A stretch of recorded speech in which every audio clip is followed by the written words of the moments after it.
made my sirens go off. My only not my sirens, my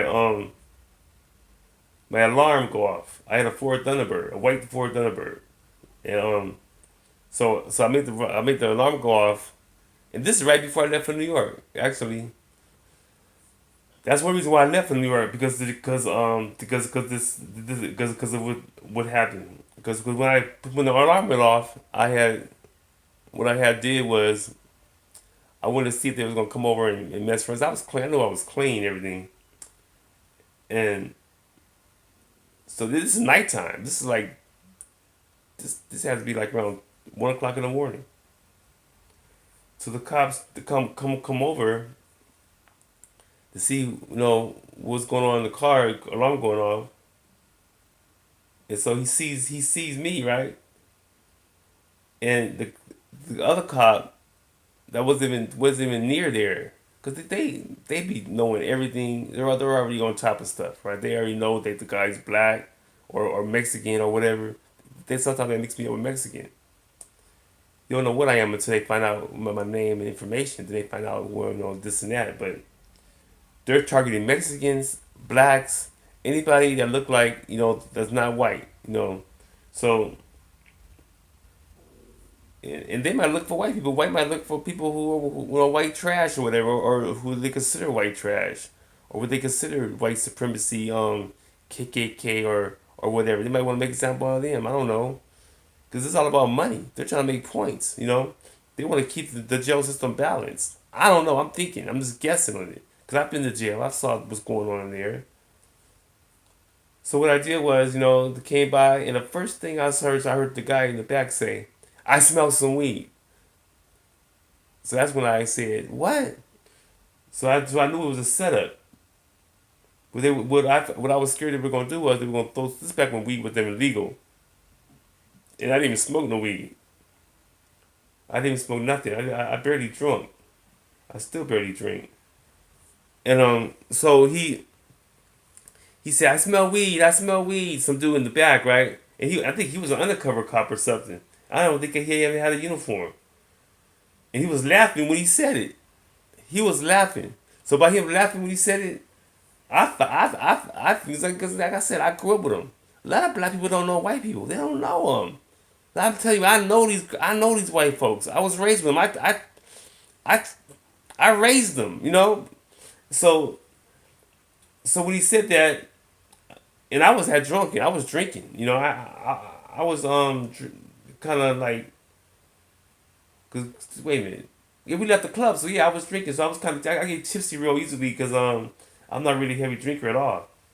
That's why I can get faded real easily. So I was kind of faded, but I was sitting. What I did was when I went the alarm on, I didn't sit in the driver's seat. I sat in the passenger seat, and I was gonna let her drive, and I took the keys out the ignition because I know the law. If you keep an ignition and if you drunk, they can charge you. They can make up a law on your ass. They still tried to set me up. They said they wanted to check my car. I said, no, you check my car. You might throw weed in my car. You might throw something like a gun or anything in my car. I was up on this is 1997. Yeah, 1997. And or no, this the 1996 1997. It might be 1990. It might be 1996. Yeah, I think it was 1996.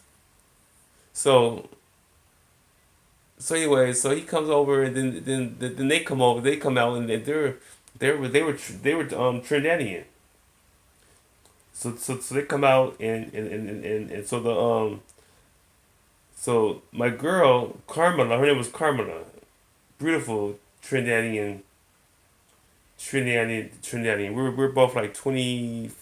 I was 25 or 26, and she was like 22, 3 or 24 or something like that. So she comes out looking different. Like she was mad. Like she was disappointed on how they're treating me and stuff. The mama just so her mother had married a white dude after her daughter her Carmela, her father died. Her mother married some white dude, straight white dudes. A teacher, some And this dude, I knew he was hustling her behind, because he, I know him, but he wasn't there, just her mom. I don't know where he was at. At this time, they weren't living together because they weren't even married yet.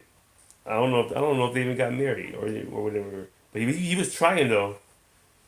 But anyways, so she said she straight sold me out because she said, "Yeah, I'm glad you guys doing this. You guys are doing. I'm glad you guys are."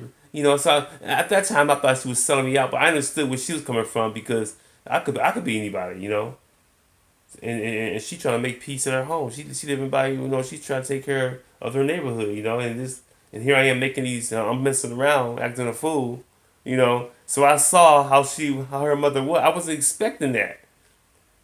I wasn't expecting that. Just like this dude might have been doing this to find out if how his mama was gonna react. And her mama was like, or whoever she was. So you have to understand that black men need to understand that you gotta think for yourself at all times and realize that you are at war. And I don't mean war going out there shooting people. I mean war as in your mind, a mental war. You gotta be smart and realize you can't play games with these people because these people got jobs. That's all it's about. This ain't about trying to be.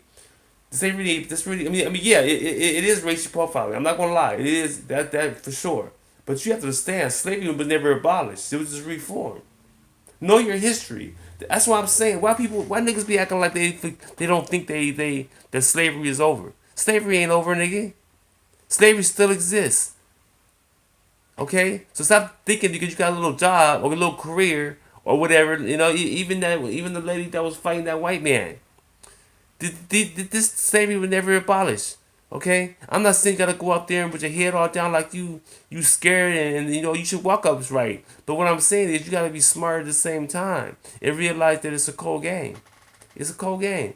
But most times it's gonna be all good. But sometimes you get situations like that. And so you gotta know how to when to be angry and when not to be angry, he did. I mean, he did all right. I mean, but you taking your chances. What I'm saying is, I don't know how things gonna turn out, but I'm saying you taking your chances when you do stuff. Even if you do get away with it and everything turn out okay for yourself, that don't mean that the next person is gonna be okay. So when you do stuff, you might be hurting the next person, the next black person, because they might take everything out on them that they didn't get to take out on you. So when you do stuff, think about the next person. You feel me? Think about the next person. That's why if you should be the whole time you dealing with stuff in society, you should be thinking about the future. What's gonna happen after this? What's gonna happen if I do this, and what happens after this? You know, and if you are in the mix, you do get heated. Try to always think about the future. Think about, okay, I can't leave this situation out there for somebody else. So you gotta think about the next person. No matter who the person is, you gotta think about the next person. That's all I'm saying. Even though we want to play games with the police and make them feel a little kind of way, you have to understand these people were just like you.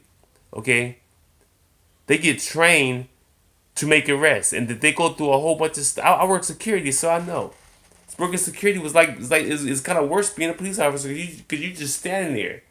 You're sitting there like posted up.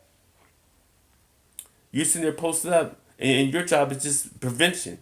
You're preventing things. You're preventing things to happen. But the officer job ain't to prevent things. He need things to happen. You feel me? He needs, so he don't care nothing about what you do and what you say, nigga. He care less. Cause his job is only to make arrests. Okay? Security guard's job is to prevent things to happen. So, you know what I'm saying? Their job is to prevent stuff. Even if they couldn't, but their job is to prevent. You're gonna think twice because there's security guards there. Now, if something happened, his job is to try to. He really don't have to do nothing. Okay, I mean, well, I can't say that he can't do. He ain't, but there's certain things that they can't do and can do. I mean, they're nothing but a public a regular person, like what you call it. They're just It's like making a citizen arrest. That's what it's called. When a security guard works you, when a security guard arrests you, or try to arrest you, or try to do things to you that you if you break the law, it's the same as making a citizen arrest. Because a citizen can make an arrest too. Yeah, I can make an arrest. Even if you're not a security guard or whatever, anybody can make an arrest if somebody's breaking the law. I mean, of course you better have a witness while you if you do this, unless it's just like threatening, you know.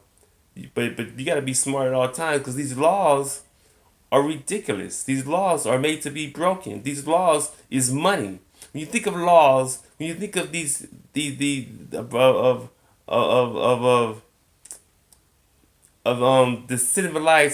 civilized society and these laws, think about money. That's all it's about. 'Cause that's all slavery was about. Was money. You know, it's money. So it's a cool game.